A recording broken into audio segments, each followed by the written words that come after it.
नमस्कार विद्यार्थी मित्रांनो, IAS प्रिलिम्स 2024 टेस्ट सिरीज याच्यातली टेस्ट नंबर 2 जिओग्राफी या टेस्टचं एक्सप्लेनेशन आपण या व्हिडिओमध्ये बघणार आहोत। तुम्हाला ऑलरेडी जे आहे ऑन पेपर एक्सप्लेनेशन दिलेलं आहे, तेही तुम्ही रेफर करा। सायमल्टेनियसली याच्यामध्ये जे मॅप्स किंवा ज्या डायग्राम्स आहेत त्या तुम्ही प्रॉपरली जर डील केल्या तर तुम्हाला जिओग्राफी हा सब्जेक्ट जो आहे तर तो चांगल्या पद्धतीने वर्क करतात। म्हणजे जिओग्राफी जी आहे तर ती थ्रू डायग्राम्स टू मॅप्स अशी खूप प्रॉपरली डील होते। UPSC प्रिलिम्समध्ये जे आहे की जिओग्राफीचा जर विचार केला तर NCERT बेस्ड जे प्रश्न आहेत त्याचा एक मोठा चंक तिथं आहे। UPSC प्रिलिम्ससाठी NCERTवर कमांड असणं हे फार फार गरजेचं आहे आणि NCERT बेस्ड ही जी टेस्ट सिरीज आहेत म्हणजे तुम्हाला प्रत्येक जवळपास 50 टेस्ट ज्या आहेत त्याच्यातल्या GHच्या 30 टेस्ट त्यामध्ये प्रत्येकाचे सोर्सेस दिलेले आहेत। म्हणजे NCERT सगळ्या कव्हर करून बाकीचे सोर्सेस पण कव्हर नंतरच्या याच्यामध्ये ते केले जातील। तर त्याचे सगळे डिटेल्स तुम्हाला टेलिग्राम आणि तुमच्या जे आहे कोर्समध्ये अवेलेबल आहेत। सो या टेस्टमधला जो पहिला प्रश्न आपला होता तर तो पहिला प्रश्न आता याच्यामध्ये तुम्हाला एक गोष्ट करायची आहे, जर तुमचे बेसिक कन्सेप्ट क्लिअर नसतील तर तुम्ही परत एकदा NCERT प्रॉपरली वाचणं गरजेचं आहे।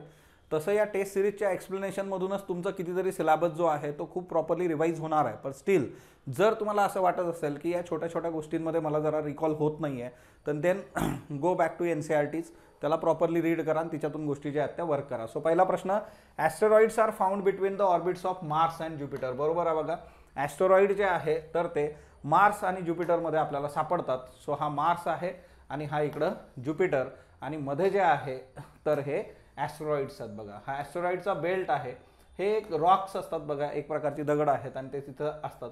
ओके, ऑर्बिट जे आहे मार्स आणि ज्युपिटरमध्ये। सो हे स्टेटमेंट बरोबर आहे। त्याच्याबरोबरच जे आहे दुसरं statement, hitting up and burn in to sky can be observe in the meteors. Okay, मेटिओर्सवर अजून एक प्रश्न या टेस्ट सिरीजमध्ये आहे। तर हे जे मेटिओर्स असतात बघा तर त्यांच्यामध्ये आपल्याला हा फिनॉमिना बघायला मिळतो की ते जे आहे हिट होऊन जे आहे तर ते त्याच्यामध्ये ते बर्न होऊ शकतात। सो तेही स्टेटमेंट अतिशय योग्य आहे। सो बोथ 1 and 2 दोन्ही याच्यामध्ये स्टेटमेंट बरोबर आहेत। देन दुसरा प्रश्न बघा, with reference to earth which of the following correctly describe the axis of the earth. पृथ्वीचा जो ॲक्सिस आहे हा नेमका कशाद्वारे जे आहे प्रॉपरली डिफाईन होतो। तुम्ही जर ही डायग्राम बघितली तर तुम्हाला इथं जे आहे की ॲक्सिस जे आहे अर्थचा जो आहे तर तो इथं दिसतो। आता साधी गोष्ट की ॲक्सिस म्हणजे काय आहे की समजा फॉर एक्झाम्पल तुम्ही असे दोन होल केले, एखादा चेंडू आहे आणि तिच्यामधून एक रॉड टाकला तर तो जो आहे ॲक्सिस। पण पृथ्वीच्या बाबतीत ॲक्च्युअल असं आहे का, तर इट्स अ इमॅजिनरी लाईन। हा ॲक्सिस जो आहे हे काय आहे, it's a imaginary line, tilted जे आहे। सो त्यामुळे जे आहे की axis represent 0 degree, axis divides अर्थ इंटू नॉर्थ अँड साऊथ तर नक्कीच नाही आहे। आता बघा इथं या डायग्राममधून तुम्हाला या गोष्टी खूप प्रॉपरली क्लिअर होतात। असा आहे का तो नॉर्थ अँड साऊथमध्ये डील करतो का, तर नक्कीच नाही आहे। Then axis of earth connects more than 2 point जे आहे तर तसा दोन इकडून तिकडं जे आहे। So axis is an imaginary line. So इथं जे आहे ॲक्सिसच्या बाबतीमध्ये जर तुम्ही बघितलं तर ॲक्सिस जे आहे तर ती एक इमॅजिनरी लाईन आहे बघा। ओव्हरऑल जे आहे तर 2चं उत्तर जे आहे तर ते तुमचं 4 आहे। त्याच्याबरोबरच पुढचा प्रश्न बघूया 3 नंबर, consider the following statements. Frigid zones are the cold region on earth develop due to sun's origin जे आहे। All meridians are the equal length, the value of prime meridian is 0 degree and 180 degree. How many of the above statements are correct. आता बघा frigid zone जे असतात ते कुठं असतात, तर पृथ्वीचा जो आहे नॉर्थ साऊथ इथला जे फ्रिजिड झोन्स आहेत। ओके, तर डेव्हलप ड्यू टू अर्थ हॉरिझन नाही आहे, तर हे जे आहे की अर्थच्या हॉरिझनच्या वर आहेत ते। सो स्टेटमेंट 1 जे आहे ते गेलं। All meridians are equal in length, तर येस मेरिडियनचे आहेत बघा लॅटिट्यूडचे आहेत तर इक्वल इन लेंथ आहेत बघा। तेच जर तुम्ही इकडं जे आला लँजिट्यूडच्या बाबतीमध्ये जे आहे सॉरी इकडं जे आहे मेरिडियन जे आहेत आणि इथं लॅटिट्यूड जे आहेत बघा तर ते आडवे जे आहेत, तर काय होत जातं ना की हा लॅटिट्यूड जो आहे इक्वेटरवर मोठा आहे, पण जसं जसं तुम्ही वर जाता तसं तसं काय होत जातं तर हे छोटे छोटे छोटे छोटे होत जातं। आणि इकडं जे आहे बघा लॉन्जिट्यूड तर हे प्राईम मेरिडियन ही मधली आहे बघा, आणि हे सगळे जे आहेत मेरिडियन्स जे आहेत तर ते इक्वल याच्यामध्ये आहेत। सो ओव्हरऑल जे आहे तुम्हाला या 2 डायग्राम्सवरून इथं लॅटिट्यूडचा पण प्रश्न जो आहे तर तो डील होऊन जातो।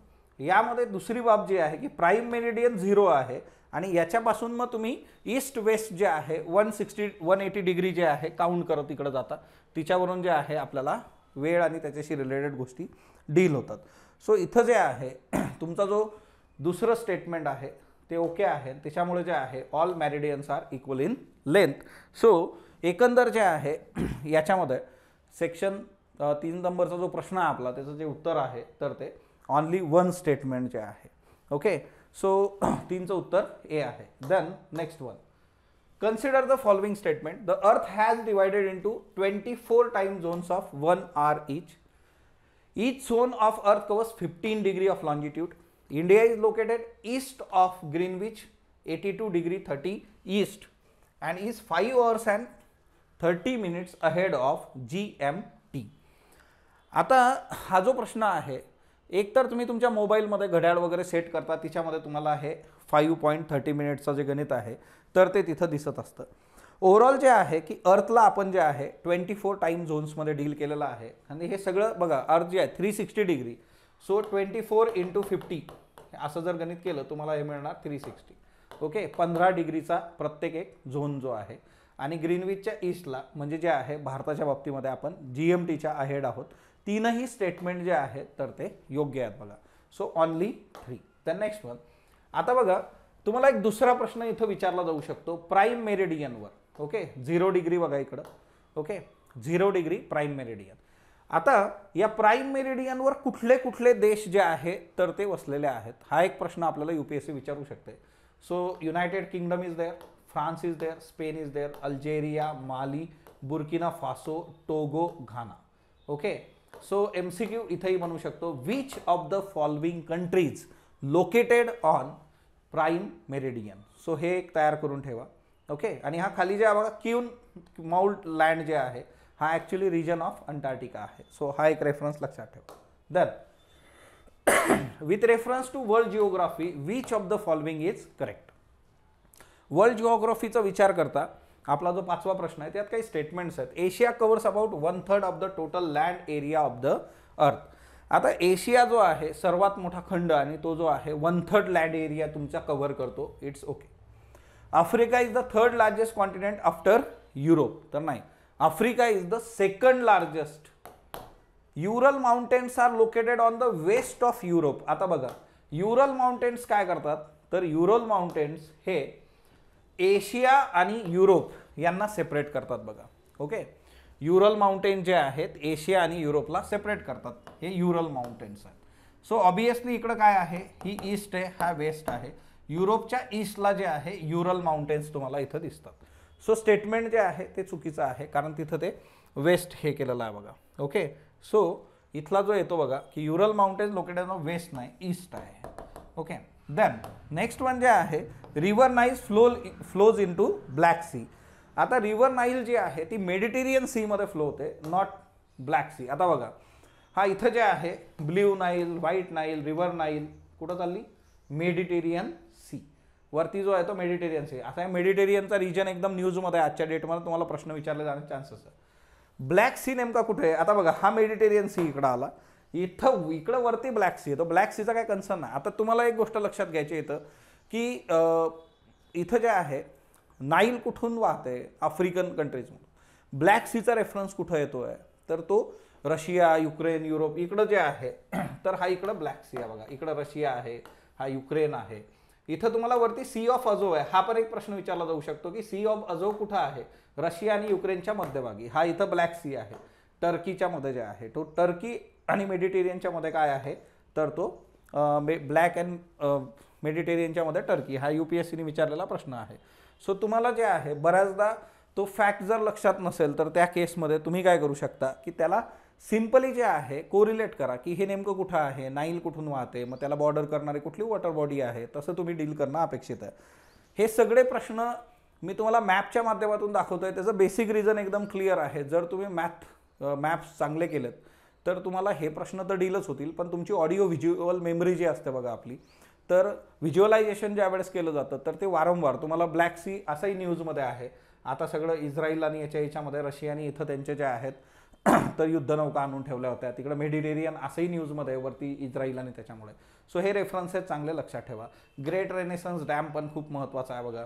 सो महत्त्वाची शहरं इथली जी आहेत ती करून ठेवा. इजिप्तमध्ये इथं जे आहे राफा बॉर्डर, तर ती एक चांगली करून ठेवा. हे इकडं राफा बॉर्डर आहे बघा, सिनई पेनिन्सुला न्यूजमध्ये आहे. ओके, देन त्याच्यामुळे हा जो प्रश्न आहे याचं उत्तर जे आहे तर ते ए आहे बघा. Okay, then next one. 6 नंबरचा प्रश्न बघा. The S shape can be observe in Pacific ocean. तर नाही, अटलांटिक ओशन. इकडं बघा तुम्हाला जे आहे अटलांटिक ओशन एच शेप जो आहे तर तो तुम्हाला इकडं मिळतो बघा. So answer is Atlantic ocean, not Pacific ocean.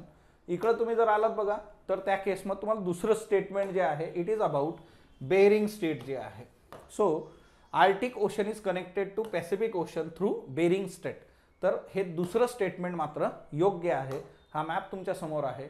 Arctic ocean आणि हा खाली पॅसिफिक ओशन जो आहे आणि ही जे आहे इथं बेरिंग स्ट्रेट जे आहे. सो आर्टिक आणि पॅसिफिकला कोण कनेक्ट करतं तर बेरिंग स्ट्रेट कनेक्ट करते. सो सेकंड नंबरचं हे बरोबर आहे, पहिलं गडबड होतं. Then next one. Consider the following statement. 7 नंबरचा प्रश्न. The earth crust mainly consist of silica and magnesium जे आहे. अर्थचं जे क्रस्ट आहे तर ते नाही, पण ओशनिक क्रस्टमध्ये सिलिका आणि मॅग्नेशियम, ओशनिक क्रस्ट जे आहे. ओके, सो हे चुकीचं आहे. Central core has very high temperature only. तर high temperature as well as pressure 2. So pressure 2. uppermost layer over the earth surface is the thickest of the all layer. तर uppermost layer जी असते ना तर ती जी आहे तर ती थिनेस्ट असते बघा. सगळ्यात थिक नाही तर ती थिन असते, बारीक असते.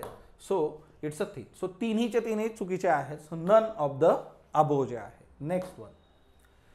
8वा प्रश्न. With reference to igneous rock which of the following is correct. Granite is a igneous rock. So पहिलं जे आहे तर ते बरोबर आहे. ग्रेनाइट जे आहे इग्नेस रॉक. आता हे इग्नेस रॉक बनतात कशाना की लावा जो आहे तर तो बाहेर येणार, आयदर जमिनीवर आला तर एक्स्ट्रुझिक बनणार, जमिनीच्या आतच जर तो तिथं पसरून रॉक तयार झाले दॅट इज इंट्रोन्सिक रॉक जे आहे. सो हे ग्रेनाइट जे आहे ते कशाचं आहे, इंट्रोसिक रॉकचं, इग्नाइटचं उदाहरण आहे बघा. इंट्रिक्सिक इग्नाइट रॉक जे आहे. सो हे त्याचं उदाहरण आहे, इंट्रिजिव्ह इग्नाइट रॉक. बाकीचे स्टेटमेंट्स आहेत तर ते मग आता पहिलंच जर तुम्हाला आता ह्या गोष्टी तुम्हाला पाठ पाहिजे, जे मेटामॉर्फिक रॉक आहेत, इग्नेसमॉक रॉक आहेत, तर रॉक कसे बनतात त्याचे एक्झाम्पल्स काय. तर काही गोष्टी बघा आता ह्या पाठ म्हणजे पाठच पाहिजे, तर त्याला दुसरं काही लॉजिक नावाचा प्रकार नाही आहे फॅक्टच्या बाबतीमध्ये. आणि इन केस तुम्ही UPSCचा जर ट्रेंड बघितला प्रिलिमचा तर तिच्यामध्ये काही फॅक्ट्स माहीत असणं हे गरजेचंच आहे. तुम्ही असं एकदम लॉजिकल आहे की लॉजिकल असं डील नाही करू शकत. सो या गोष्टी इथंच तुमचं उत्तर येऊन जातं. Metamorphic rock can not burn in to igneous, तर असं नाही आहे. Igneous rocks goes under intense heat only, नाही, प्रेशर तिथं आहे. Gneiss is igneous rock. Okay, next one. With reference to earthquake consider the following. Near epicentre great damage is generally observe. Lithospheric plates movement is known as epicentre. आता इथं जे आहे की epicentre नेमकं काय असतं तर इथं जे आहे की जिथून सगळं जे आहे अर्थक्वेक ना जनरेट होतं तो फोकस आहे, याच्यावरती जे आहे तर ते एपिसेंटर आहे बघा. त्याच्यामुळे जे आहे की एपिसेंटर जे आहे इथं जे आहे जास्तीचा डॅमेज इथं होणार आहे, कारण ते सेंटर तिथं जे आहे रोकेट होत आहे आणि फोकसपासून वरती. सो त्यामुळे हे जे पहिलं स्टेटमेंट आहे, near epicentre great damage is generally observe आणि lithosphere plate moves is known as epicentre. नाही, एपिसेंटर काय असतं तुम्हाला दाखवलं. So only 1 is the answer.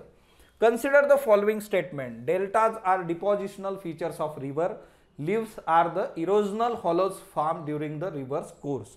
आता बघा डेल्टा जे आहे तर ते डिपॉझिशनल फीचर आहे का तर यस, ऑब्वियसली डेल्टा जो आहे तर डिपॉझिशनल फीचर आहे बघा.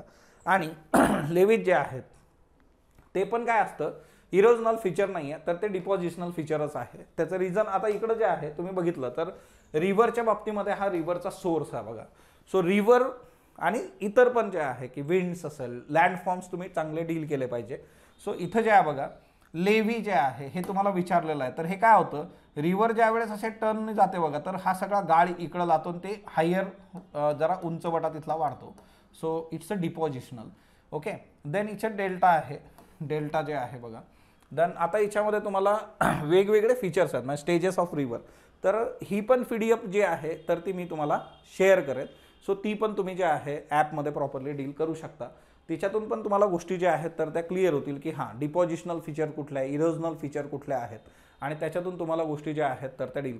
आता GC Leong is the best source. NCERT आहेच आहे, पण GC लिओंग याच्यासाठी सगळ्यात बेस्ट सोर्स आहे की तिथून तुम्हाला या गोष्टी ज्या आहेत त्या प्रॉपरली डील करता येतात. म्हणजे बघा लोअर कोर्स, आता लोअर कोर्समध्ये तुम्हाला लेव्हिज, ऑक्सबो लेक जे आहे, मिनेंडर, डेल्टा. ओके, आता हे ऑक्सबो लेक जो आहे असं रिव्हर जाते पण त्याच्यानंतर तो जो आहे रूट चेंज होतो आणि इकडे जे आहे लेक तयार होतो. सो ऑक्सबो लेक पण याच्यामध्ये येतो बघा. Okay, then next one, with reference to wave based landform which of the following are its part landform. आता वेव्स जे असतात बघा, समुद्र किनारी जर तुम्ही गेला तर ज्या किनाऱ्यावर लाटा येतात त्या लाटांमुळे काय काय घडतं तर beach, stacks, caves, cliffs, each and everything जे आहे तर हे वेव्समुळे घडतं. आता जर तुम्ही ही बघितले बघा डायग्राम तुमच्या समोर आहे की लाटा ज्या आहेत बघा, तर बीच याच्यामध्ये आहे. ओके, बीच सँड तिथं आहे. ओके, त्याच्यानंतर जे आहे इश्च्युरी जे आहे बघा मध्ये जे आहे पाणी जातं इकडं इश्च्युरी. हे जे उंचवटा इथं आहे दॅट इज अ क्लिफ. याला जे आहे हेडलँड असं म्हटलं आता याच्यावरची जी जमीन आहे सपाट जी आहे. आता ह्या दगड जी असतं इथला जो रॉक आहे पाणी जाऊन जाऊन जाऊन जाऊन केव्स तयार होतात बघा. त्याच्यानंतर इथून जे आहे असे आर्च पण इथं तयार होतात. असा एखादा उंचवटा फक्त राहिलेला आहे दॅट इज एखादा दगड आहे तो स्टॅक आहे आणि इकडं समुद्र. सो तुम्हाला जे आहे की विंडचे जे लँडफॉर्म्स आहेत beach, estuary, cliff, headland, cave, arch, stack अशा सगळ्या गोष्टी आहेत. Then with reference to thermosphere consider the following. Meteorites burn up in this layer. आपण पहिला प्रश्न जो होता तो मेटेओराइट्सचा होता की मेटेओराइट जे आहेत तर ते बर्न होतात का, तर यस बर्न होतात ते. This layers help in to radio transmission. आता बघा थर्मोस्फिअर जे आहे तर ॲक्च्युली मेटिओर जे आहेत ते बर्न कुठं होतात तर ते मेझोस्फिअरमध्ये बर्न होतात बघा. ओके, मेझोस्फिअर. आणि जे आहे की रेडिओ ट्रान्समिशन होतं का थर्मोस्फिअरमध्ये, तर यस ते होतं, कारण याच्यामध्ये जे आहे आयोनोस्फिअर इज अ पार्ट ऑफ थर्मोस्फिअर जे आहे आणि इथं आयोनोस्फिअर आहे. त्या आयोनोस्फिअरमुळे काय होतं की रेडिओ ट्रान्समिशन होतात. तर इथलं स्टेटमेंट जे आहे ओनली वन इज करेक्ट. मग आता इकडं तुमच्या समोर बघा. ओके, सो तुमचे जे मेटिओर्स आहेत, मेटिओर्स बघा हे वरती थर्मोस्फिअर आहे. मेटिओर्स बर्न कुठं होत आहे मेझोस्फिअरमध्ये होत आहे. ते इथून एंट्री करून इकडं आलं. सो मेटिओर्स जे आहेत ते मेझोस्फिअरमध्ये बर्न होतात आणि थर्मोस्फिअरचा एक भाग आहे दॅट इज आयनोस्फिअर. इथून तुम्हाला रेडिओ जे आहे तर ते वेव्स आणि त्याच्याशी रिलेटेड गोष्टी वर्क होतात. एक्झोस्फिअर सॅटेलाईटसाठी आहे, स्पेसशिपसाठी आहेत बघा. ओके, त्याच्यानंतर मेझोस्फिअरमध्ये मेट्रोलॉजिकल रॉकेट्स पण तुम्हाला बघायला मिळतात. आणि ट्रोपोस्फिअर कुणासाठी आहे, पॅसेंजर प्लेन. तुम्ही विमानात जेव्हा बसता तर विमान कुठून जात आहे ट्रोपोस्फिअरमधून जात आहे. हॉट एअर बलून जे असतात ट्रोपोस्फिअरमध्ये असतात. सो ह्या गोष्टी ज्या आहेत तर त्या लक्षात ठेवा. Then next one, the trade winds are generally considered as a part of which of the following. बघा ट्रेड विंड्स जे असतात तर त्या परमनंट विंड्सचा भाग आहेत. सो सिम्पली जे आहे की परमनंट विंड्समध्ये वेस्टर्ली, ईस्टर्ली, ट्रेड विंड्स अशा तीन ज्या आहेत. सो तुम्हाला जे आहे परमनंट विंड्सचा विचार केला तर ट्रेड विंड्स वेस्टर्ली जे आहे आणि पोलर ईस्टर्ली हे परमनंट आहेत. लोकल आणि सीजनल. सीजनल काय, मॉन्सून जे आहे. लोकल विंड्सचा जर तुम्ही विचार केला तर ह्या लोकल आहे बघा, डे अँड नाईट ब्रीज. म्हणजे दिवसा जे आहे जमीन तापलेली आहे सूर्यामुळे म्हणून वॉर्म एअर जी आहे जमिनीकडून कुठं चालली समुद्राकडं किंवा पाण्याच्या दिशेने, आणि जे आहे पाण्याकडून कूल सी ब्रीज इकडे येते. रात्रीच्या बाबतीत काय होतं की कूल ब्रीज जे आहे जमिनीकडून इकडं आणि वॉर्म जे आहे पाण्याकडून इकडं, नाईट ब्रीज जे आहे. So day and night breeze हे जे आहेत हे काय आहेत तर तुमचे लोकल विंड जे आहेत बघा. लँड आणि सीच्या बाबतीमध्ये तुम्ही विचार करू शकता. Then which of the following has the highest water reserve on the earth. So पृथ्वी तलावर सर्वाधिक कुठं आहे तर यांचा जर विचार केला fresh water lakes, river, atmosphere, ground water. तुम्हाला एक्सप्लेनेशनमध्ये सगळ्यांचेच डिटेल्स दिलेले आहेत. इथला विचार केला तर 0.68 ground water is the answer. ॲटमॉस्फिअरमध्ये किती आहे तर 0.019.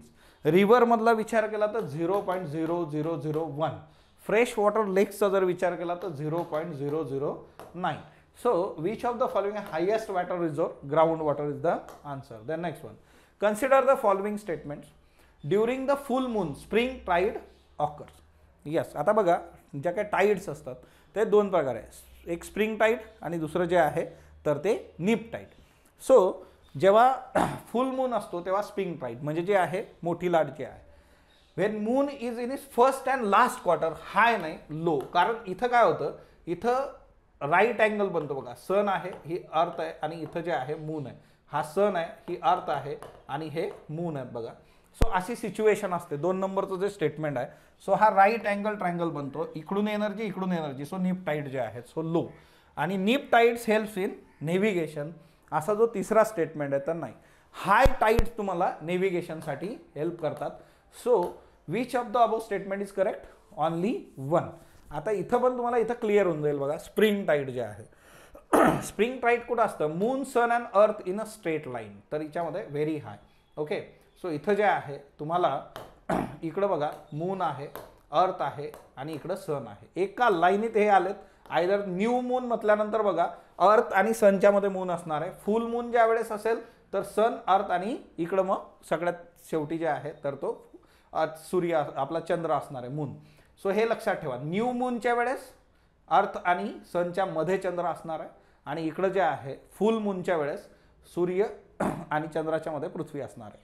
सो हे जे असतात ना की हे व्हेरी हाय, कारण हे दोघीकडून एनर्जी जाते बघा. इकडं पण दोघींची लागणार आहे. तर ह्या पद्धतीने ह्या हाय टाईड्स असतात.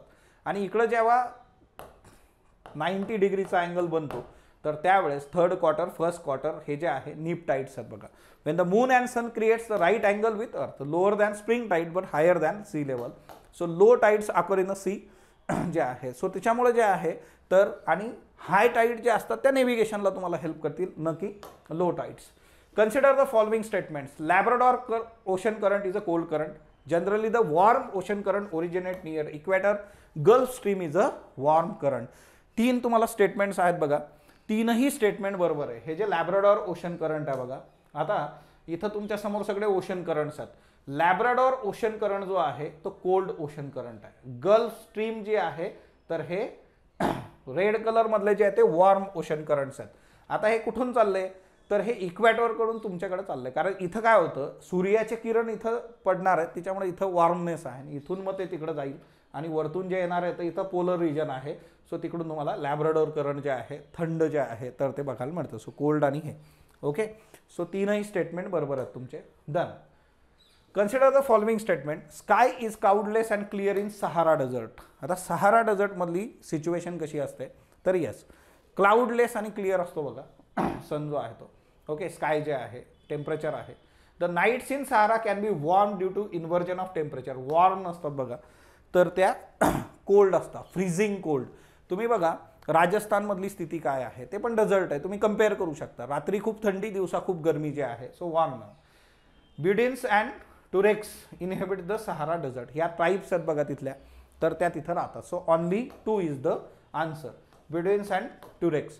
ट्राईब्स जे आहेत, कुठं कोण राहतं ते तुम्हाला माहीत पाहिजे. तर हे जे आहेत बघा, ह्या ज्या ट्राईब्स आहेत ह्या बिडिन्स आहेत आणि ही जी इकडची ट्राईब आहे ही टर्क्स ट्राईब आहे. सो भारताच्या बाबतीत पण मी तुम्हाला नंबर ऑफ टाइम्स जे आहेत वेगवेगळ्या ट्राईब जे आहेत त्या दाखवलेल्या आहेत. सो त्यांचे रेफरन्सेस जे आहेत तर ते आपल्यासाठी महत्त्वाचे आहेत. आणि तुम्ही कुठलाही रिजन ज्यावेळेस बसतं, जसं आपण मसाई माराचा रेफरन्स आफ्रिकेमध्ये बघतो, सो तसे रेफरन्सेस जरा लक्षात ठेवायचे की कुठं कोण आहे, कोणाचं वास्तव्य तिथं आहे. Then consider the following statement. Heat of the sun can be felt intensely in the Ladakh region. Ladakh receives less rainfall due to located in the Himalayan rain shadow region. आता लडाखचा जो सिनॅरिओ आहे तर हिच्यामध्ये दोन्ही स्टेटमेंट्स बरोबर आहे. Heat of sun can be felt intensely. का तर इथली जी एअर आहे ती खूप थिन असते, त्याच्यामुळे जे आहे तर तसं होतं. लडाखला जे आहे लेस रेनफॉल आहे, हिमालयन रेन शॅडो रिजनमध्ये ते येतं. फक्त जे आहे 10 सेंटीमीटर पर इयर एवढं तुम्हाला बघायला मिळू शकतं. सो दोन्ही स्टेटमेंट जे आहे ते बरोबर आहे. तुम्हाला एक दुसरा प्रश्न NCERTमध्ये असतो की लडाखसारखे जे रिजन आहेत तिच्यामध्ये दोन्ही पद्धतीने प्रॉब्लेम्स येऊ शकतात. हीट स्ट्रोक पण होऊ शकतो आणि तुम्हाला फ्रोस्ट बाईट पण होऊ शकतो. म्हणजे थंडीचे पण दुष्परिणाम आणि उन्हाचे पण दुष्परिणाम असे दोन्ही तुम्हाला जे आहे तर ते तिथं बघायला मिळू शकतात. सो तो रेफरन्स एक महत्त्वाचा आहे. Then next one. With reference to methods of soil conservation, which of the following is practised? Shelter belts, intercropping, rock dam, mulching जे आहे. तर आपल्याला जे आहे सॉइल कन्झर्वेशनच्या जे आहे ॲग्रिकल्चर प्रॅक्टिसेसचा जर विचार केला तर मल्चिंगमध्ये काय केलं जातं की जे तिथलं काडी कचरा वगैरे असेल बघा तो जमिनीवर टाकला जातो मग पाणी दिलं जातं. सो मल्चिंग ते आहे. ओके. त्याच्यानंतर जे आहे इंटरक्रॉपिंग जे आहे की दोन क्रॉप्समध्ये जे आहे एक म्हणजे एकाच्यामध्ये दुसरे क्रॉप्स लावणं जे आहे तो एक मुद्दा असतो. रॉक डॅम असतो बघा, दगड रचले जातात जे आहे धूप होऊ नये म्हणून. त्याच्यानंतर जे आहे की शेल्टर बेल्ट्स त्याच्यात तयार केले जातात. सो ओव्हरऑल तुम्हाला जे आहे याच्यामध्ये काउंटर प्लोईंग पण आहे की एकाच दिशेने प्लोईंग न करता त्याला है ना आडव्या दिशेने पण अपोजिट पण करायचं. टेरेस फार्मिंग तिच्यामध्ये येतं बघा, जे हिली एरियामध्ये मोठ्या प्रमाणावर होतं. सो काउंटर बॅरियर्स तिच्यामध्ये येतात. So all of the above is the answer. आणि इकडं जे आहे बघा स्ट्रीप क्रॉपिंग जे आहे. Okay. So soil loss reduce करणाऱ्या अजून काही गोष्टी जर बघितल्या तर this one is a strip cropping. फक्त एवढी स्ट्रीप लावलेली आहे बघा. हिच्यामध्ये जे आहे की स्ट्रीप्समध्ये हे लावलं जातं आणि हिच्यामधून जे आहे की ग्राउंड कव्हर जे आहे रेन आणि स्लो रन ऑफ जे आहे ते केला जातो हिच्यातून. इकडे जे बघा विंड ब्रेक्स खाली आहे ते झाडं लावलेली आहेत बघा ओढीनी जे आहेत विंड ब्रेक्स हवेला जे आहे तर ते रोखतात. त्याच्यानंतर हे तुमचं टेरेस फार्मिंग आहे. हिमाचल प्रदेशमध्ये कधी गेलात तर तुम्हाला अशा पद्धतीची शेती तिथं बघायला मिळते. काउंटर क्रॉपिंग जे आहे ते इकडं आहे. नो टिलिंग प्लांटिंग जे आहे टिलिंग न करणं डायरेक्टली लावणं आणि कव्हर क्रॉप्स जे आहेत तर हे पण तिच्यामध्ये येतं. हे पण तुम्हाला तिथं ॲड होऊ शकतं किंवा पर्यायांमध्ये अवेलेबल होऊ शकतात हे option. Then consider the following statement. In intensive subsistence agriculture, the farmers cultivate a small plot of land using simple tools and more labor. Primitive subsistence agriculture includes shifting cultivation and nomadic herding. आता हे जे दोन statements आहेत हे दोन्ही बरोबर आहे. जे काही आपलं सबसिस्टन्स ॲग्रिकल्चर असतं बघा तर तिच्यामध्ये काय असतं ना की स्वतःसाठीचा विचार तिच्यामध्ये आहे. प्रिमेटिव्हमध्ये तर जे आहे तर ते त्याच्या आधीचं पण जे आहे की शिफ्टिंग कल्टिवेशन तिच्यामध्ये येतं. सो ॲग्रिकल्चर प्रॅक्टिसेस जे आहे मग त्याचे प्रकार जे आहे सबसिस्टन्स ॲग्रिकल्चर, प्रिमिटिव्ह ॲग्रिकल्चर दोन्ही स्टेटमेंट्स योग्य आहे. Then tea crops require warm and wet climate and well drain loamy soil. Coffee requires cool climate and well distributed high rainfall throughout the year. So 21 नंबरचा जो प्रश्न आता तुम्ही जर एक गोष्ट बघितली तर कॉफी आणि टी हे जे दोन प्लांट्स आहेत याच्यावर प्रश्न विचारण्याची UPSCची फार जुनी टेंडन्सी आहे. सो कॉफी आणि टी जे आहे ते खूप चांगल्या पद्धतीने तुम्ही डील करणं गरजेचं आहे. आणि मधल्या काळामध्ये पण लास्ट टू लास्ट इयर मी सांगितलं होतं तो प्रश्न पण एक तुम्हाला टीवर आलेला आहे. कारण त्याचं रिझन होतं की त्यावेळेस केनी आणि भारताला ते महाराष्ट्राला पाठवलं होतं वगैरे ते सगळे रेफरन्सेस होते. सो इथं जे आहे आता की टीसाठी जे आहे वॉर्म नाही तर इथं कूल क्लायमेट जे आहे आणि सायमल्टेनियसली जे आहे की इथं हाय रेनफॉल पण अपेक्षित आहे. सो हे चुकीचं आहे. कॉफी रिक्वायर जे आहे warm and wet climate. Okay. So interchange झालेला आहे तिच्यामुळे दोन्ही स्टेटमेंट चुकीचे आहेत. None of the above. आता इकडं बघा भारतामध्ये जे आहे कॉफी तुम्हाला कुठं मिळते हा सगळा कॉफीचा बेल्ट आहे बघा. इकडं जे आहे एकतर बघा इकडं जे आहे हॉट अँड ह्युमिड क्लायमेट जे आहे dry weather necessary at the time of ripening of the berry. ज्यावेळेस त्या पकतात बघा रायपनिंग होतं त्यावेळेस तुम्हाला एकतर ड्राय वेदर लागतं. रेनफॉल जो आहे 150 to 250 mm. Rain forest western Ghat जे आहे सगळ्यात जास्त कर्नाटकाचं प्रोडक्शन आहे. Then Kerala, then Tamil Nadu, then Andhra Pradesh in case of coffee. Bharat जो आहे 6व्या नंबरची हायेस्ट प्रोड्युसर जे आहे तर ती कंट्री आहे. ब्राझील जो आहे तो लार्जेस्ट प्रोड्युसर आहे बघा.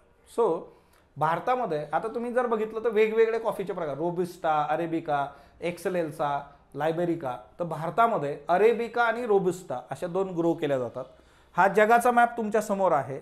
तर बघा दक्षिणेकडे तुम्ही जर कॉफीचं जे आहे ना हा बेल्ट जो आहे हा सगळा जो आहे सदन याच्यामध्ये पण पोलरचं रिजन सोडून द्या ह्या बेल्टमध्येच तुम्हाला मोठ्या प्रमाणावर कॉफी जे आहे तर ती तयार होताना किंवा प्रोड्यूस होताना दिसते. सो तुम्हाला जर उद्या असं आलं की कॉफी प्रोडक्शनमध्ये असा वरचा बेल्ट टाकला हा तर तुम्ही त्या गोष्टी ज्या आहेत नॉर्थन हेमिस्फिअर तो बाजूला काढणं गरजेचं राहील. सो कॉफीबद्दल जे आहे ना भारताच्या बाबतीमध्ये जे आहे हा रेफरन्स एक महत्त्वाचा आहे. त्याच्याबरोबरच इकडे जर तुम्ही बघितलं बघा की आसामचा जो आहे हाफ ऑफ इंडियाज टी जी आहे ती आसाममधून येते. 51% शेअर आहे. वेस्ट बेंगॉल 2 नंबरवर आहे. तमिळनाडू 3 नंबरवर जे आहे. सो लक्षात ठेवा 51%. 17-18ची ही आकडेवारी आहे तिच्यावर थोडंसं प्लस मायनस होतं पण खूप मेजर चेंज काही होत नाही. 22 number geographical factors affecting the distribution of population. आता तुम्हाला इथं टिपिकल विचारलं geographical. Culture is a not geographical. Culture socio economic जे आहे तर ते तिथं. इकॉनॉमी बघा, इकॉनॉमीचा काही संबंध येतच नाही, जिओग्राफिकल विचारलेला आहे. सो दोन गोष्टी तर आपण काढल्या. म्हणजे बघा सोशल, इकॉनॉमिकल आणि कल्चरल हे वेगळे असू शकतात. Geographical, water and soil. So 2 आणि 4चा ऑप्शन इथं तुम्हाला दिलेला आहे. म्हणजे रीडिंग करताना जे आहे बऱ्याचदा जर असं झालं की आपण घाईघाईत बघतो डिस्ट्रीब्युशन ऑफ पॉप्युलेशन हा सगळ्या गोष्टी आहेत, पण त्यांनी स्पेसिफिक तिथं जिओग्राफिकल विचारलेलं आहे. सो ते डील करणं गरजेचं आहे. Then India shares is land boundaries with which of the following. Myanmar Bangladesh in the east, बरोबर आहे. China Nepal Bhutan in the north, Afghanistan in the north west, सगळं बरोबर आहे. Okay. How many above the statements. आता इकडं भारताचे शेजारी तुमच्या समोर आहेत. सो इकडं बघा बांगलादेश म्यानमार जो आहे तर तो इकडं ईस्टला आहे. चायना भूटान नेपाळ नॉर्थला आहे. अफगाणिस्तान नॉर्थ ईस्टला आहे. That's it. पाकिस्तान पण येतो नॉर्थ ईस्टमध्ये. आणि इकडे दक्षिणेकडे डायरेक्ट बाउंड्री आपण शेअर करत नाही आहे, पण मग श्रीलंका वगैरे तुम्ही घेऊ शकता. Then with reference to Himalayas choose the correct statement. Pir Panjal range from the shortest नाही लॉंगेस्ट जे आहे. ओके. सो इथं जे आहे पहिलं गेलं. Range line to north of the Himadri are lesser Himalaya. Kullu lies in Uttarakhand. बघा कुल्लू जे आहे ते कुठं आहे, हिमाचल प्रदेशमध्ये आहे. कुल्लू, मनाली, शिमला ऐकलं असेल तुम्ही. सो हे कुठं आहे, हिमाचल प्रदेशमध्ये आहे. सो तो एक रेफरन्स हिच्यामध्ये महत्त्वाचा आहे. आणि त्याच्याबरोबरच जो आहे दुसरा जो आहे बघा, हे range line to the north नाही, हे जे आहे तर ते साऊथला आहे बघा. आता हा मॅप बघितला की तुम्हाला जास्त क्लिअर होऊन जाईल. आणि शेवटचं आहे the fold of great Himalayas are asymmetrical in nature. तर ते बरोबर आहे की फोल्ड असिमेट्रिकलच आहे, सिमेट्री तिच्यामध्ये नाही मिळत. सो मॅप बघितल्यावर क्लिअर होऊन जाईल बघा. ओके. सो तुम्हाला जो प्रश्न होता पीर पंजाल लॉंगेस्टचा रेशन जे आहे. दुसरं जे होतं बघा की लेसर हिमालयात जे आहे तर त्याचा जो रेफरन्स येतो सो तो दक्षिणेकडे जे आहे काराकोरम रेंज, लद्दाख, झास्कर. हा जो मॅप आहे हा मॅप पाठच पाहिजे. ग्रेट हिमालयन रेंज जी आहे. सो बेसिकली हे जर आपण खूप चांगल्या पद्धतीने डील केलं, शिवालिक वगैरे लेझर सदनला जे आहे. सो हा मॅप NCERT मधलाच आहे. NCERT मधले मॅप्स खूप तुमचे स्ट्रॉंग असणं गरजेचं आहे. Then Ganga plains extends between Ghaggar and Teesta river. Ganga नदी जी आहे तर गंगेचे जे प्लेन्स आहेत तर ते कुठून कुठपर्यंत जातात. आता याच्यामध्ये पण जे आहे की गंगा कुठून कुठून वाहते, तर तुम्हाला हा एक प्रश्न रुटीन होता जुन्या याच्यामध्ये विचारला जायचा की CTs on the bank of Ganga river, किंवा जे आहे कुठून कुठले सिटी महत्त्वाचे गंगेसाठी किंवा वेगवेगळे states. So Haryana, UP, Delhi, Bihar, west Bengal and झारखंडचा काही पार्ट जो आहे गंगा नदीसाठी महत्त्वाचा आहे. गंगा नदी अशी न्यूजमध्ये होती बघा. Northern plains are generally flat land which no variation its relief. असं नक्कीच नाही आहे. सो ऑनली वन जे आहे. आता बघा भारताचा जर विचार केला तर दिस इज अ हिमालयन रेंज. वरचा जो निळा भाग आहे बघा एवढा सगळा जो आहे हे नॉर्थर्न प्लेन्स ग्रीनमध्ये जे आहे. ईस्टर्न घाट, वेस्टर्न घाट, डेक्कन प्लेट्यू आहे, इंडियन डेझर्ट जे आहे. सो आणि हा सगळा जो पार्ट आहे हा सगळा इथं तर हा तुम्हाला मिळतो प्लेन्सचा जो आहे. सो बेसिकली जे आहे मॅपिंग जेवढं स्ट्रॉंग कराल तेवढं तुमच्यासाठी गोष्टी ज्या आहेत सोप्या होऊन जातील. Geography is all about mapping. A zone between 105 degree आणि 145 degree from epicentre was identified as a shadow zone for P and S. आणि shadow zone for P waves appears as a band around the earth between 105 to 145 away from the epicenter. आता हे जे shadow zones आहेत बघा हे दोन्ही statement okay आहे, बरोबर आहेत. आता तुम्ही बघा इथं जे आहे okay S wave shadow zone जो आहे आणि P वेव्हचा शॅडो झोन जो आहे 103, 142 म्हणजे ते 105, 145 जो कन्सर्न आहे इथं P वेव्ह आणि S वेव्ह जे आहे शॅडो झोन जो आहे. ओके. सो दोन्ही स्टेटमेंट जे आहे तर ते इथं योग्य आहेत. Then with reference to volcanoes which of the following statements are not correct. व्होल्कॅनोच्या बाबतीमध्ये कुठले स्टेटमेंट जे आहेत तर ते इथं करेक्ट नाही आहेत ते तुम्हाला बघायचं आहे. नॉट करेक्ट जे आहे तर volcanic intrusive structures form when the lava cools externally of the crustal portion. आता इग्नियस रॉकचं एक्झाम्पल बघितलं. इग्नियस रॉकच्या बाबतीत काय होतं इनसाइड द अर्थ असेल तर इथं काय म्हटलं एक्सटर्नली. आणि सो एक्सटर्नली असेल तर हा इंट्रुसिव्ह नाही होत. ओके. सो त्याच्यामुळे हे पहिलं स्टेटमेंट चुकीचं आहे. शांत चित्ताने गोष्टी डील करा. छोट्या छोट्या गोष्टी असतात सो त्या पद्धतीचं बघेल. Laccoliths are the large dome shape intrusive bodies. Calderas are the most explosive of earth. Are the wavy masses of intrusive rocks found at the base of synclines at the type of anticline. आता बघा इथं जे आहे ही diagram this is very important. हा laccolith आहे बघा, इथं डोम शेप लॅकोलिथ तुम्हाला इथं सापडतो. काल्डेरा जे आहेत बघा, सिंडर कोन ऑन फ्लोअर, हा काल्डेरा आहे. ॲश फ्लोज जे आहे सर्वाधिक डेंजरस जे व्होल्कॅनोज. ही जी ओव्हरऑल हे आहेत बघा, हिच्यामध्ये सील आहेत, त्याच्यानंतर जे आहे स्टॉक आहे बघा वरती जे आहे डेव्हलप झालेले, हे सगळ्यात खाली बेसोलिथ हिच्यामध्ये आहे. सो हे तुम्हाला करणं जे आहे ते फार गरजेचं आहे बघा. Cinder cone, lava mesa, lava plateau, ash cone with a volcanic dome. Okay, हा वरती जे सपाट आहे बघा, हे सगळं जे आहे पठार सगळं लावा प्लेटियू. कंपोजिट व्होल्कॅनो जो आहे, ओके, कंपोजिट व्होल्कॅनो. सो ही जी डायग्राम आहे he is a very important. तुम्हाला लँड फॉर्म्सवर प्रश्न विचारले जाण्याची टेंडन्सी आहेत आणि ही जी टेस्ट सिरीज आहे ही तुम्हाला राज्यसेवेला किंवा इतर याच्यामध्ये पण हेल्प करत, आणि NCERTचे रेफरन्स तिथेही आहेत. जॉग्रफी शेवटी. सो त्या बेसिक गोष्टी ज्या आहेत तर ते इथं डील होणं गरजेचं आहे. सो ही एक आपल्याला डायग्राम प्रॉपरली डील करायची आहे. Then Indus receives the number of Himalayan tributaries such as the Shyok, Gilgit, Hunza. Right bank of the Indus also include which of the following. So इंडसच्या ज्या राईट बँक आहेत तिच्यामध्ये खुर्रम, तोची, गोमल, त्याच्यानंतर विबोवा, ओके, संगर हे आहेत बघा. Okay, so answer is 3. Okay, so बाकी जे आहे म्हणजे इथं हे झास्कर वगैरे जे आहे, नुब्रा, तर मग ते राईट बँक ट्रिब्युटरी नाही आहे. इथं तुम्हाला राईट बँक ट्रिब्युटरीज विचारल्या. एक काळ असा होता बघा की सिम्पली ते विचारायचे which of the following are the tributaries, फक्त उपनद्यांची माहिती विचारली जायची. मग आता राईट बँक, लेफ्ट बँक तुम्हाला माहीत पाहिजे. ज्या महत्त्वाच्या नद्या आहेत, फॉर एक्झाम्पल गंगा, इंडस है ना, ब्रह्मपुत्रा, तर ते खूप महत्त्वाचं, गोदावरी आहे, तर ते करून ठेवणं गरजेचं आहे. तर ते त्याच्याशिवाय पर्याय नाही आहे इथं. ओके, सो ही सिस्टम आहे बघा, इंडस रिव्हर सिस्टीम. ओके, आता हे मॅप जे आहे ना याच्यात भरपूर काही गोष्टी आहेत, पण मी तुम्हाला सांगितलं की हा पण मी तुम्हाला शेअर करेल ॲपवरून, तुम्ही जे आहे याला प्रॉपरली डील करू शकता, किंवा ओव्हरऑल जे आहे तुम्हाला इतर प्लॅटफॉर्म्सवर पण हे दिलं जाईल.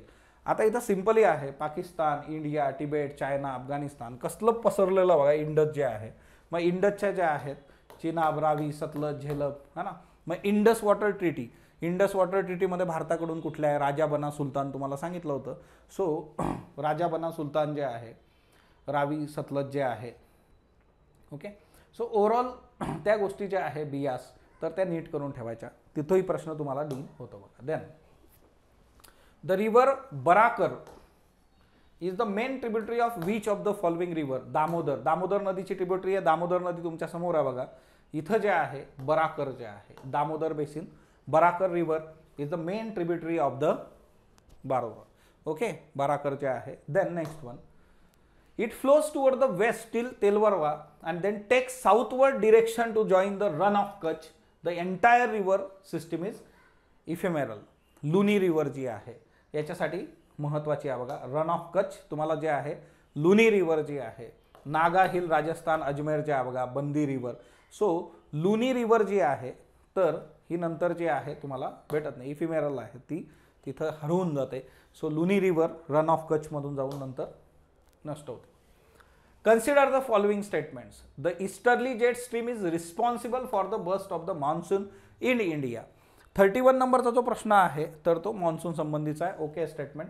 Shift in the position of ITCZ responsible for the withdrawal of easterlies during the onset of monsoon जे आहे, तर ईस्टर्ली नाही, इथं काय पाहिजे आपल्याला, शिफ्ट ऑफ ईस्टर्ली नाही, इट्स अ वेस्टर्ली जे आहे.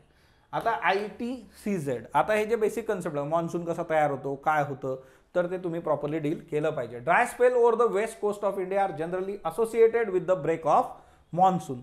सो इथं जे आहे तिसरं जे आहे बघा, तर इथं ड्राय स्पेल जो आहे तर तो वेस्ट कोस्टचा जो आहे असोसिएटेड ब्रेक ऑफ मान्सूनमध्ये, मान्सूनमध्ये येणारे ब्रेक जे आहे त्याच्याने ड्राय स्पेल जे आहे. सो दुसरं जे स्टेटमेंट आहे तर ते चुकीचं आहे. बाकी ओनली 2, 1 and 2 जे आहे मान्सून इन इंडिया.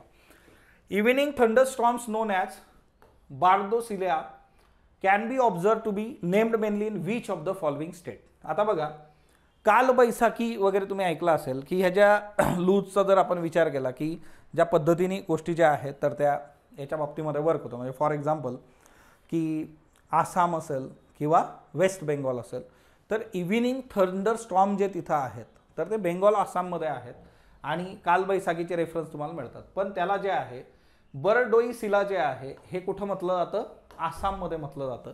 सो हे इव्हिनिंग थंडरस्टॉर्म्स आहेत, तर त्याचा रेफरन्स आसाम आहे बघा. These are the most widespread forest in the India. They are also called monsoon forests. They spread over regions which receive rainfall between 70 to 200 cm. सोपा प्रश्न आहे tropical डेसिड्युअस forest. Tropical डेसिड्युअस forest जे आहे ते भारतामध्ये बरेचसे स्प्रेड झालेले सर्वाधिक मॉन्सून फॉरेस्टला आपण म्हणतो. याच्यामध्ये पण दोन प्रकार असतात बघा. ड्राय डेसिड्युअस जे आहे तिच्यामध्ये जे आहे की मॉइस्ट आणि ड्राय डेसिड्युअस असं ते असतं. सो ट्रॉपिकल डेसिड्युअस फॉरेस्ट जे आहेत सर्वाधिक भारतामध्ये जे आहे वाईड स्प्रेड आहेत. हा प्रश्न UPSCने बऱ्याचदा विचारलेला आहे, सो लक्षात असू दे. Then if one were to travel in Kashmir at altitude of 2225 to 3048 metre, one can come across the fall. Oak, chestnut, blue pine. Answer is blue pine. आता तुम्हाला जे आहे की जसं जसं तुम्ही वर जाता त्या उंचीनुसार जे आहेत एक्सप्लेनेशनमध्ये तुम्हाला बाकीच्या गोष्टी देऊन ठेवल्या. जसं ओक आणि चेस्टनट कुठं सापडू शकतं तुम्हाला, तर 1000 to 200 मीटर जे आहे तिथं तुम्हाला हे सापडू शकतं. रोडेडेंड्रॉनवर एकदा जे आहे UPSCने प्रश्न विचारला होता की खालीलपैकी कुठलं कुठलं भारतामध्ये सापडतं तुम्हाला. रोडेडेंड्रॉन तिच्यामध्ये होतं, तो पर्यायामध्ये होतं. सो PYQचे जे काही बेसिक पर्याय आहेत ते पण तुम्ही चांगले बघणं इथं अपेक्षित आहे. Arrange the following sequence of biosphere reserve from west to east. हा एक नवीन पॅटर्न तुम्हाला बघायला मिळतो की तिच्यामध्ये तुम्हाला अरेंज करणं किंवा ओव्हरऑल एखाद्या बायोस्फियरमध्ये असणाऱ्या बाकीचे जे आहेत नॅशनल पार्कचा इश्यू असेल, टायगर रिझर्व्ह काय काय त्याच्याशी संबंधित आहे वगैरे असे प्रश्न एकदा रुटीन आहे. मग आता याच्याकरता जे आहे ना मॅपिंग खूप चांगलं पाहिजे. पचमढी, अचानकमार, अमरकंटक आणि सिमलीपाल, सुंदरबन. Answer is 2. पण मग आता हे आन्सर आहे 2 आहे. तर हे मॅपमध्ये तुम्ही जर बघितलं की वेस्ट टू ईस्ट तुम्ही जर बघितलं बघा. आता इथं जे आहे तुम्हाला पहिला जो आहे प्रश्न जो आहे तर हे सुरुवात जी होते बघा, तर इथं बघा अचानकमार, अमरकंटक जे आहे ते इथं आहे. त्याच्यानंतर हे सिमलीपाल जे आहे ते इथं आहे बघा. सुंदरबन जे आहे ते इथं आहे. त्याच्यानंतर जे आहे पचमढी बायोस्फियर रिझर्व्ह जो आहे तो इथं आहे. सो तुम्हाला जे आहे त्यांनी विचारलेलं आहे पचमढी, देन अचानकमार, अमरकंटक, देन सिमलीपाल आणि त्याच्यानंतर जे आहे Sundarban. So west to east जे आहे तर या पद्धतीने तुम्ही लावू शकता. व भारतातले बाकीचे कुठं आहेत, कोल्ड डेझर्ट जे आहे हिमाचल. आता एक गोष्ट लक्षात ठेवा, आता अभ्यास करताना एक सगळ्यात बेसिक काय विचारू शकतं की नॉर्थकडून जे आहे साऊथकडे किंवा जे आहे वेस्ट ईस्ट असं विचारलं जाऊ शकतं. सो ह्या पद्धतीने आणि ह्या पद्धतीने ह्या मधला जरा पट्टा जरा चांगला करून ठेवायचा. इकडे इकडे कसे कसे आहेत. आणि जर तुम्ही हे मॅपिंग चांगलं केलेलं असेल, बायोस्फियर रिझर्व्ह असतील, टायगर रिझर्व्ह असतील, तर तिच्यावरून तुम्हाला जे आहे गोष्टी डील होतात. सो मॅपिंग परफेक्ट असलं तर या गोष्टी तुम्हाला प्रॉब्लेमॅटिक ठरत नाही. With reference to cyclone in India consider the following. In Bay of Bengal cyclone mostly develop during the months of October November. Most of the cyclone originate between 10 degree to 15 degree north latitude during the monsoon season. So 36 नंबरचा जो प्रश्न आहे बघा, तर याच्यामध्ये दोन्ही statement जे आहे तर ते योग्य आहेत. बे ऑफ बेंगॉल आणि सायक्लोन्स. सायक्लोन कसे निर्माण होतात तर स्पॉटलाइट अकॅडमीच्या यूट्यूब चॅनलवर त्याचे व्हिडिओज आहेत. तुम्हाला टेम्परेट सायक्लोन, ट्रॉपिकल सायक्लोन त्याच्या संबंधीचे व्हिडिओज तिथं मिळतील. आणि दुसरी महत्त्वाची बाब जी आहे की ट्रॉपिकल सायक्लोनची नावं जी असतात आणि त्याच्या कंट्रीज ज्या आहेत त्या पण आपण जरा चांगल्या लक्षात ठेवणं गरजेचं आहे. सो इथं बे ऑफ बेंगॉल सायक्लोन जे आहे तर ते ऑक्टोबर नोव्हेंबरमध्ये मोठ्या प्रमाणावर तुम्हाला दिसतात. तर जे आहे सायक्लोन जे ओरिजिनेट होतात बघा 10 to 15 नॉर्थ लॅटिट्यूडमध्ये. Both statements are correct. With reference to cyclones in India consider the following thing. Cyclones from around the central area of low pressure. Anti सायक्लोनमध्ये जे आहे हाय प्रेशर असतं बघा. दोन्ही स्टेटमेंट अतिशय योग्य आहे. हॅज रायझिंग एअर जे आहे सॉरी इथं जे आहे तर या दोन्ही स्टेटमेंट जे आहे तर ते ओके आहे. म्हणजे तुम्हाला इकडं मॅप जर तुम्ही बघितला बघा, ओके, सायक्लोनमध्ये जे आहे low pressure area, anti cyclone high pressure area. Compare करून घ्या सायक्लोन अँटी सायक्लोन जे आहे तर दोन्ही डायग्राम्स तर तुम्ही बघितलं. आणि त्यातल्या त्यात जे आहे की हे कीवर्ड्स आहेत याचे, okay, rising air anti cyclones from around the central area to high pressure. आणि इथं जे आहे एअर सिंकिंग डाऊनवर्ड जे आहे. त्यामुळे इथून जे आहे बघा लो टू हाय इकडे जे आहे डाऊनवर्ड्स येतात बघा. ओके, अँटी सायक्लोन्समध्ये एअर डाऊनवर्ड येते. तर ह्या डायग्राम्स जर डील केला तर हे उत्तर तुमचं एकदम प्रॉपरली डील होतं, both 1 and 2. Then next one जे आहे with reference to landslides in India consider the following. Moderate to high vulnerability zone include trans Himalayan area of Ladakh and Spiti. Moderate to high नाही, मॉडरेट टू लो जे आहे vulnerability zone जे आहे. Restriction on the construction and other development activities such as road dams can be mitigate the consequences. Both statements are correct.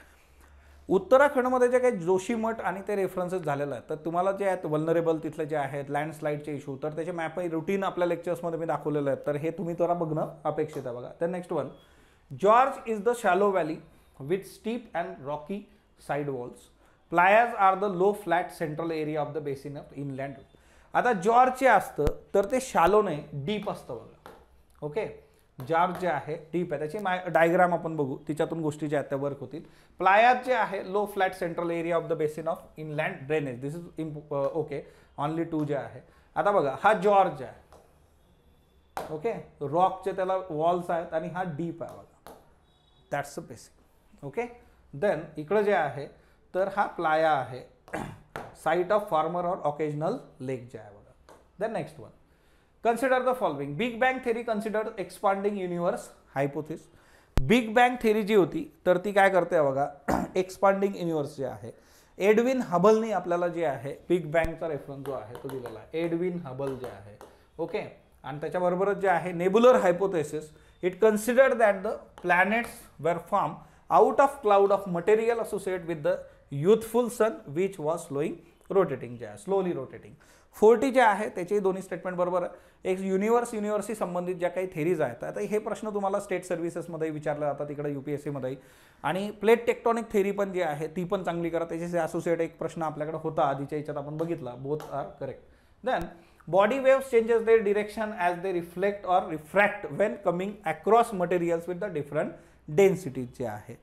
आणि खाली जे आहे surface वेव्हबद्दल लिहिलेलं आहे. These are generated due to the release of energy at the focus and move all direction travelling through the body of अर्थ.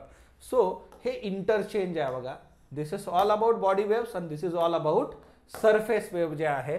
Direction as they refract when coming across the material with different density. Surface wave जे असतात बघा, वेगवेगळ्या difference डेन्सिटीचे आले की त्यांच्या direction change होत जातात. तसं जे आहे बॉडी वेव्हचं गणित हे वेगळं आहे.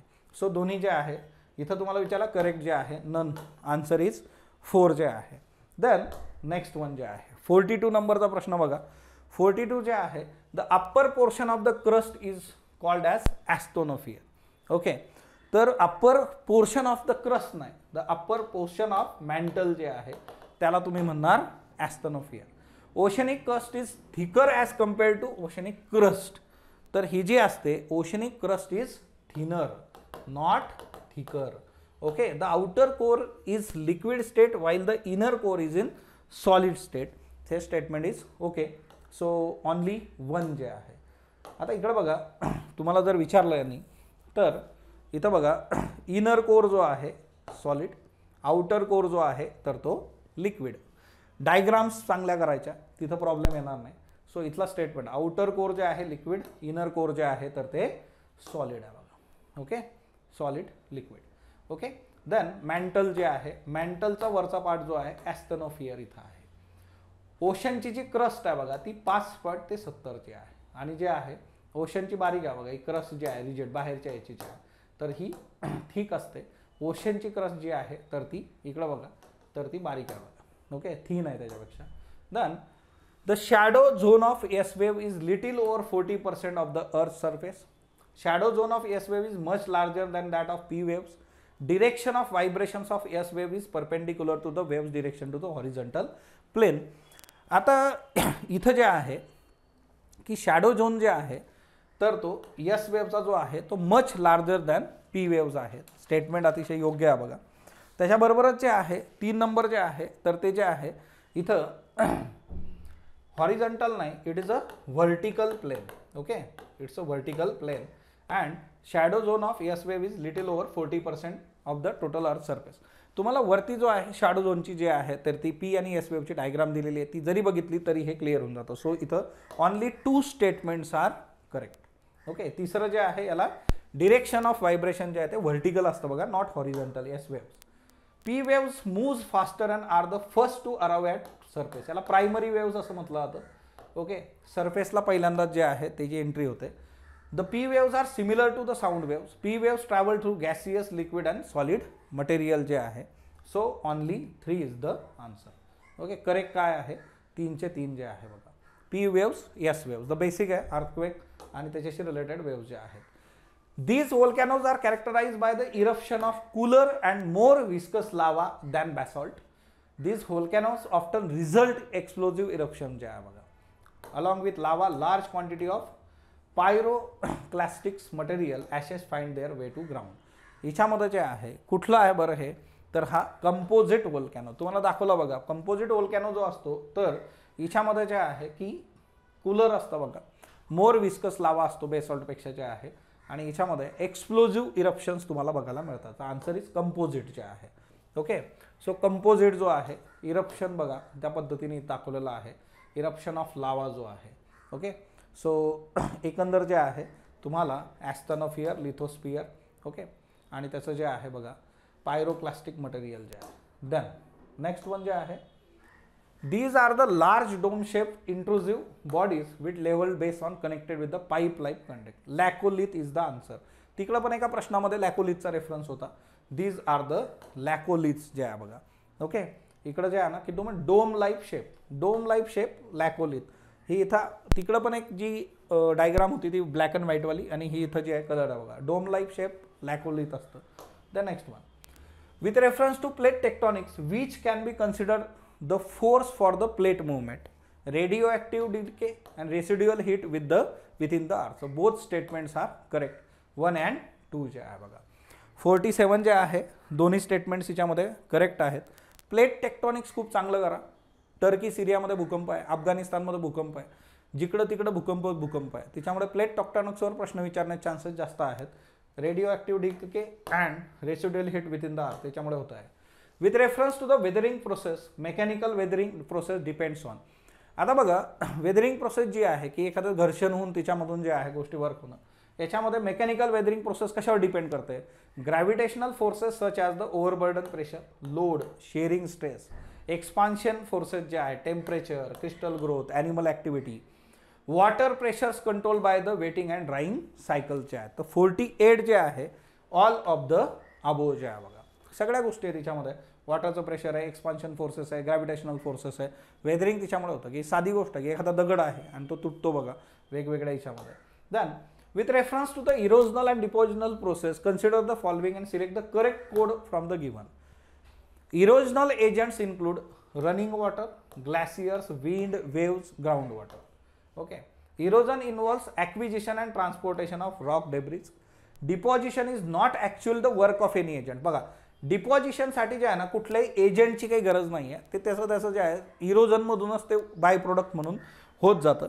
त्यामुळे जे आहे ना की हे जे सगळे स्टेटमेंट्स आहेत तर ते इरोजनल आणि डिपॉझिशनल प्रोसेस बरोबर योग्य आहेत. म्हणजे याच्यात वॉटर असेल, ग्लासियर्स असतील, विंड, वेव्स, ग्राउंड वॉटर, याच्यामुळे इरोजन होत जातं आणि डिपॉझिशनसाठी कुठला एजंट टिपिकल लागत नाही, तर ते लक्षात ठेवा. देन नेक्स्ट वन जे आहे, rhizobium, a type of bacteria lives in the root nodules of leguminous plant and fixes which of the following. Nitrogen. So जिओग्राफीची पहिली टेस्ट आहे, याच्यामधले जे रेफरन्सेस आहेत NCERT जे आहेत बघा, बेसिक्स ऑफ NCERT, तर त्याच्यानुसार जे आहे काही प्रश्न जे आहेत याच्या आधी UPSCशी कनेक्ट होतात की तिथून विचारले गेलेले आहेत, पण काही प्रश्न जे आहेत पहिल्या टेस्ट आहेत त्याच्यामधून बेसिक्स जे आहेत आपल्याला क्लिअर करायचे आहेत. सो त्यामुळे एकतर लास्ट इयरचे पॅटर्न लक्षात घेता तुम्ही एक गोष्ट लक्षात घेतली पाहिजे की आपल्याला जे आहे आपले सेक्शन्स खूप स्ट्रॉंग करता आले पाहिजेत, जिथून चांगले मार्क्स येतात. जसे विषय आहेत ही जॉग्राफी आहे, पॉलिटी, इकॉनॉमिक्स, करंट अफेअर्स, याच्यावर तुम्ही कमांड घेणं गरजेचं आहे. आणि या टेस्ट सिरीजमध्ये तुम्हाला CBB, करंट, त्याचे खूप स्ट्रॉंग टेस्ट जे आहेत त्या मिळतील. टोटल 50 टेस्ट आहेत, त्याचे डिस्कशन्स आणि त्या गोष्टी आपण खूप प्रॉपरली डील करत जाऊ. आणि ओव्हरऑल याच्यामध्ये जे आहे तुम्हाला तुमचे जे फीडबॅक आहेत तर ते टीम स्पॉटलाईटला तुम्ही कळवू शकता. तुम्हाला ऑनलाईन ऑफलाईन दोन्ही पद्धतीने ही टेस्ट सिरीज आहे. आतापासून जर तुम्ही सिन्सिअरली प्रिपेअर केलं, प्रत्येक टेस्ट झाल्यानंतर तुम्हाला हे डिस्कशन एक्सप्लेनेशन आहे. प्रत्येकाने आपल्या पेपरचं प्रॉपरली ॲनालिसिस करा. पेपरचं ॲनालिसिस केल्यानंतर कुठं काय प्रॉब्लेम येतो आहे ते आपण बघू आणि त्याच्यानुसार गोष्टी ज्या आहेत तर त्या वर्क करू. याच्यासाठीची ॲनालिसिस शीट जी आहे तर ती तुम्हाला ॲपमध्ये पण आम्ही अपलोड करून देऊ. ती ॲनालिसिस शीट आणि इथं ऑफलाईनमध्येही त्या गोष्टी करून घेऊ की प्रत्येक पेपर सोडवल्यानंतर तुम्ही त्याचं ॲनालिसिस त्या पद्धतीने केलं पाहिजे आणि ते जर केलं आणि त्याच्यावर काम आपण केलं तर तिथून गोष्टी ज्या आहेत त्या प्रॉपरली वर्क होतील. 1 to 1 डाऊट सॉल्विंग पण आपण याच्यामध्ये घेणार आहोत. सो त्या पद्धतीने जे आपल्याला जास्तीत जास्त विद्यार्थी जे आहेत UPSC प्रिलिम्स क्रॅक करणं येत्या काळामध्ये ते गरजेचं आहे आणि त्यासाठी टीम स्पॉटलाईट कार्यरत आहे. So thank you all of you. याच पद्धतीने आपण जे आहेत सगळ्या टेस्ट आणि त्याच्याशी रिलेटेड एक्सप्लेनेशन्स आणि त्या गोष्टी घेत राहू. धन्यवाद.